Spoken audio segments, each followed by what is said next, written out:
So when I've worked with people to help them with their presentations, their slide decks and how they speak,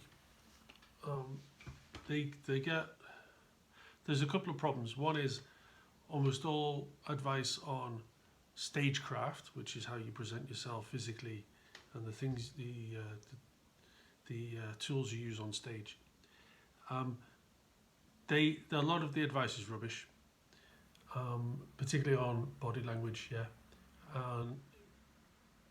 I did a class on this Japanese modern dance style called butoh, and one thing that's always stuck with me was the butoh teacher said, the little body, there's two bodies, there's a little one inside you, and then this body is the big body, and the little body is the one that does the movement, and the big body follows it. And the problem is, if you've seen this kind of dance in the West, you think people are just moving very slowly. Yeah, that's the big body thinking. This is true of many, many things actually. But so if you have your little body correct, which to me means being honest, genuine, saying something you believe in, even if it's just giving a report on the Q2 sales figures. If the data is good and it achieves your objectives for your career, you can believe in it. It's not like we have to do William Shakespeare, every day. And again, with most presentations, those are bread and butter presentations, aren't they? The ones we do all the time. They're not TED Talks, which I would also like to say are garbage, because they don't have any taste. It's all technique, and if you look at exceptions to that, most TED Talks are garbage. If you look at Seth Godin, his taste is quite unique to him, so he's being honest. The slides are what you would think to be a mess, but they're only there to support what he says, because he's actually technically very proficient.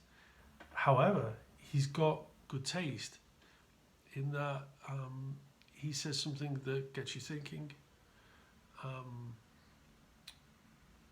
I'm also thinking about people with lots of technique and no taste in music. And I think we've all seen a million guitarists who can go brrr, but what they're playing is, it sounds like a fruit machine. It's like, so what? How do you get good taste? It's tempting to say you're born with it, but this can't be true, can it?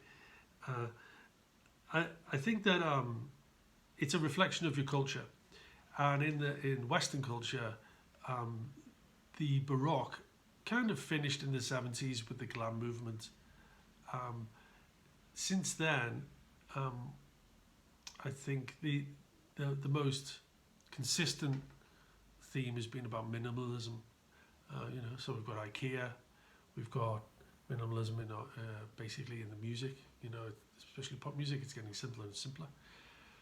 Minimalism in our movies and the stories that are told.